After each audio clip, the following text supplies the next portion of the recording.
Honda has just confirmed the new Civic Hybrid's pricing and fuel economy. Today, we're going to get into that, as well as compare it to the competition's pricing and powertrain options and see how the Civic Hybrid stacks up. If you guys love this content on the Civic, I know you do, that's why you're here, smash the like button. We knew that this is the most torque ever on a non-Type R Civic with 232 pound-feet of torque, 200 horsepower. Okay, it's replacing the old 1.5 turbo with the CVT, and it's also replacing the manual transmissions in the lineup that's not an SI. But we didn't know fuel economy. We just kind of said, hey, it's probably going to be around 50 miles per gallon. And now we have an official 50 miles per gallon EPA city and 49 miles per gallon combined. We know that Honda's hybrids aren't the most efficient on the highway, and that is the same case here for the Civic Hybrid. All right, so I like how they compare it to the previous turbocharged setup here. Not only do we have the new 2.0 that has more power and torque low down, but less power and torque at peak ratings, but it's more efficient. Just a 1 to 2 miles per gallon improvement here for the new 2-liter with the CVT. Again, no manual on the Sport model anymore. So the Sport Hybrid and Sport Touring Hybrid, and keep in mind, this is a sedan only. We'll get more information on the hatchback later, and I will be driving that hatchback, I think, in September. So stay tuned for that.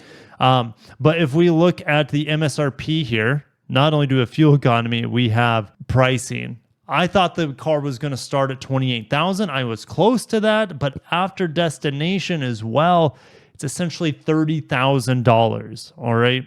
And that's for the entry-level hybrid. The Sport Touring is essentially $33,000 for the top-of-the-line sedan touring hybrid. But these are big improvements. So you're not losing 0 to 60 performance, I would say.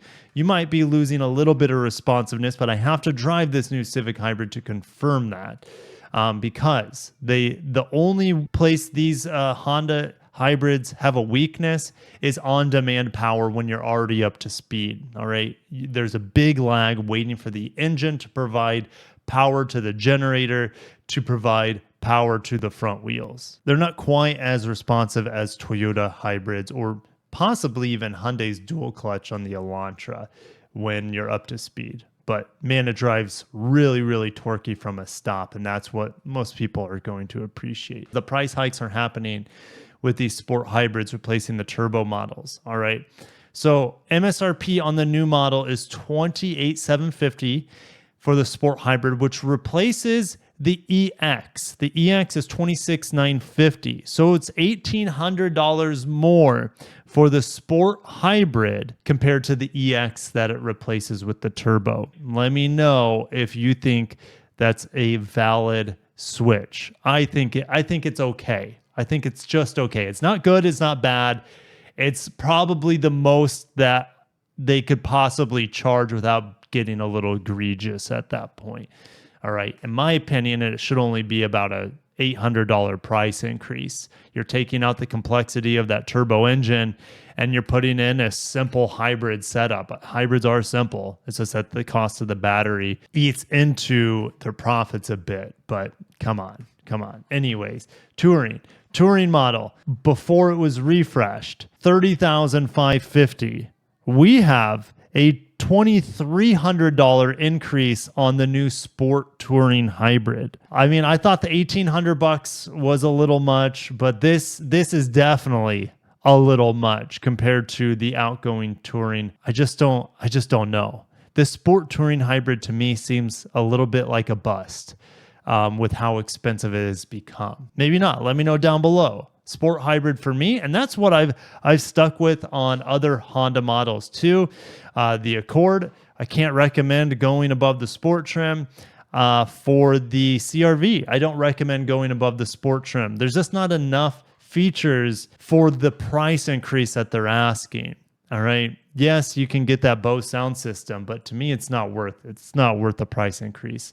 So the base Civic Hybrid is more expensive than the base Camry Hybrid. I just noticed this I just pulled up the numbers here. Now, just keep in mind the base Camry hybrid, you have to get the optional heated steering wheel package to get a leather wrapped steering wheel. And for me, I would have to spend that extra money. But if you don't care, or you put on your own steering wheel cover or whatever, you can be as cheap as possible and not get it. But I'd be getting the cold weather package, which also forces you to get the convenience package. I think this is the best overall buy here. So it's about a little over $31,000 to compare maybe a little bit more directly to the Civic Hybrid. I know the base Civic Hybrid does not have a heated steering wheel, but it does have heated seats. All right. So anyways, back to the Civic Hybrid sedan, roughly $30,000. It is more than $5,000 more expensive than the Corolla Hybrid, but it's a different performing machine as well. And it has a nicer interior. It's more fun to drive. Is it worth the $5K? Probably over the Corolla Hybrid. The Elantra Hybrid, with its price hikes, it's getting less and less desirable, in my opinion. It's smooth, it's good, but the Corolla Hybrid's, I would say, a little bit better overall. The Prius leaves it in the dust. And look, it's getting too close to the Prius pricing. The thing is, the Prius is still on stop sale. And since it is on stop sale and the availability is next to nothing, Civic Hybrid has a good opportunity right here, right now, to pick up some of those Prius hybrid buyers, because of the recall on their doors. The Prius is just no longer, it's a nothing product right now. You can't find any. And I think you're going to find a ton of these Civic Hybrids. Honda has said, I think it's 40% of their total Civic volume is going to be this. All right. And so that means 80,000 yearly units. And the Prius is going to be lower than this year. Might only be half of this. It's hard to say. The Corolla Hybrid has good availability though, and I don't know about the Elantra Hybrid. Haven't been able to find those sales numbers on it. And the Prius Prime is also impossible to get. So the Civic Hybrid, at least against its competition, from the Prius and the Elantra and the Corolla, I think it has a really good shot here, even though it is expensive. The Camry, though, is the thing that kind of puts a dent in the Civic Hybrid. Now, I understand a lot of people don't want a vehicle as big as the Camry. And maybe they don't like the styling of the Camry. And the styling of the Camry is not amazing, but it's better than the Accord. So the thing is, the Camry can also have all-wheel drive. The Corolla can have all-wheel drive. The Civic Hybrid's front-wheel drive only. All right. And yeah, it's just a bigger car. You get more features like rear vents, for example, rear USBs, that sort of thing, which you don't get in the Civic that I remember correctly. But the Civic is definitely the most fun to drive, but the Camry's now close enough, in my opinion. And it's about the same price. Isn't that crazy? $29,000 for a Camry Hybrid, and it's more expensive after destination for the Civic Hybrid. I know it has a little bit more content, but at $31,000 compared to the, what was it, $33,000? Yeah, $33,000. I would take a Camry LE with the convenience package and the cold weather package at $31,000 versus this roughly $33,000 sport touring hybrid. The only snags Honda could run into, really, since it kind of sits between the Camry Hybrid and the Corolla Hybrid here, is if the Prius comes back online with high volume, that could put some heat maybe on this higher price Civic Hybrid, or if Hyundai comes out with a really, really good next generation hybrid as well. But it's just crickets on that. This hybrid setup's getting pretty dated right here. And it's front wheel drive only. And PS, this is the last thing. I know I keep dragging this on, but the new Prelude is supposed to use this setup right here in the form of a coupe. That would be pretty exciting. They got to price it right, though. It can't be more expensive than what they are charging here. If the new Prelude comes out, it's got to be around $30,000 in my opinion, especially if it doesn't have a manual hybrid, which Honda can do.